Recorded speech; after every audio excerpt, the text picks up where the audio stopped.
Baik, assalamualaikum warahmatullahi wabarakatuh. Waalaikumsalam warahmatullahi wabarakatuh. Bagaimana kabar hari ini anak-anak?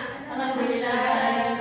Alhamdulillah, semoga kita semua dalam keadaan sehat dan bisa mengikuti pembelajaran hari ini. Sebelum kita mulai pembelajaran hari ini, alangkah baiknya kita mulai dengan doa terlebih dahulu. Berdoa mulai. Berdoa selesai. Sebelum masuk materi, Ibu ingin bertanya, kitab apa yang diturunkan kepada orang Muslim? Al-Quran. Selain Al-Quran, adakah kitab yang diturunkan kepada para nabi? Injil. Apa saja? Taurat, Zabur, Injil, Al-Quran. Iya, bagus sekali jawaban kalian. Hari ini kita akan mempelajari tentang kitab-kitab suci Allah.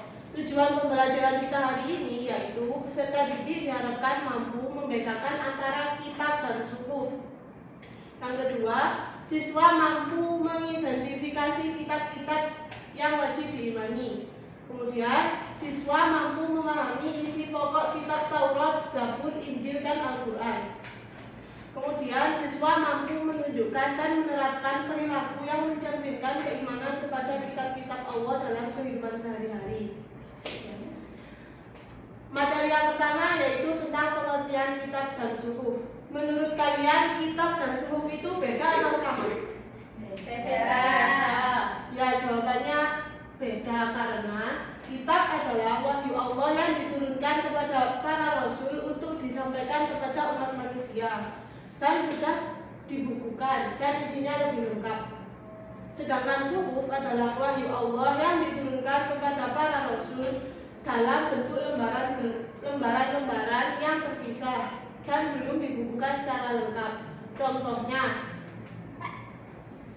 Contohnya kitab yaitu tadi ada 4. Yang pertama Taurat, Zabur, Injil, dan Al-Quran. Contohnya suhuf adalah wahyu Allah yang diterima oleh Nabi Ibrahim dalam bentuk lembaran-lembaran. Itu namanya suhuf.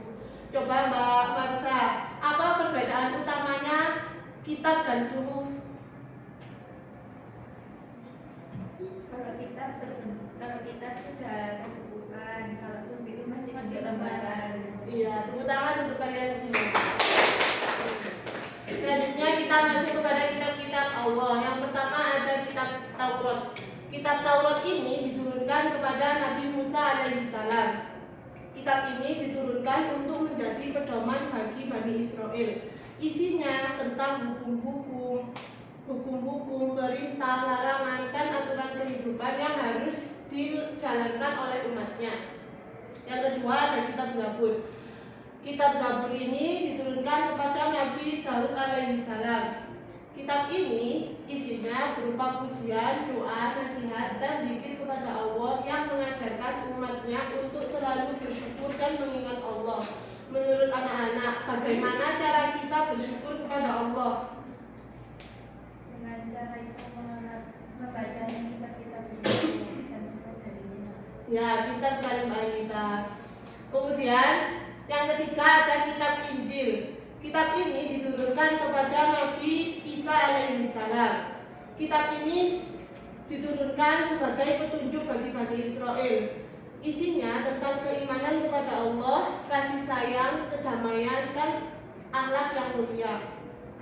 Sebagai seorang muslim, kita wajib mengimani bahwa Allah benar-benar menurunkan kitab Injil kepada Nabi Isa sebagai pedoman hidup, meskipun kita tetap menjadikan Al-Quran sebagai pedoman hidup.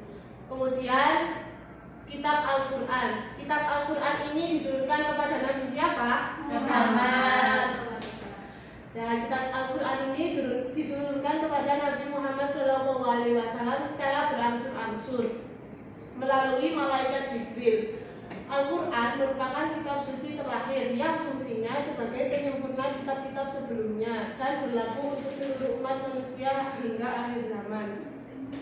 Isinya kitab Al-Quran ini biasanya tentang akidah, beribadah, akhlak, muamalah, dan kisah. Paham ya anak-anak? Paham.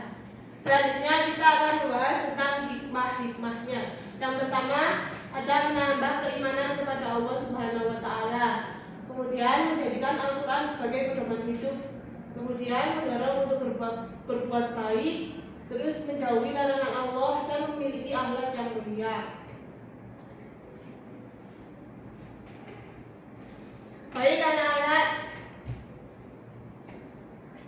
Baik anak-anak, cukup sekian.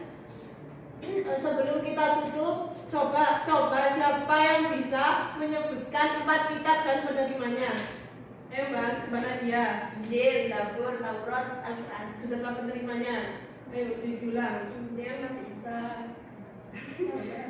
Terus? Al-Quran, Nabi Muhammad. Taurat, Nabi Musa. Zabur, Nabi Daud. Ya, tepuk tangan untuk Mbak Nadia. Alhamdulillah, hari ini kita setelah belajar materi tentang pengertian dan perbedaan kitab dan suhuf, kemudian macam-macam kitab dan penerimanya, yang ketiga tentang hikmah beriman kepada kitab-kitab Allah. Sekian dari saya. Wassalamualaikum warahmatullahi wabarakatuh.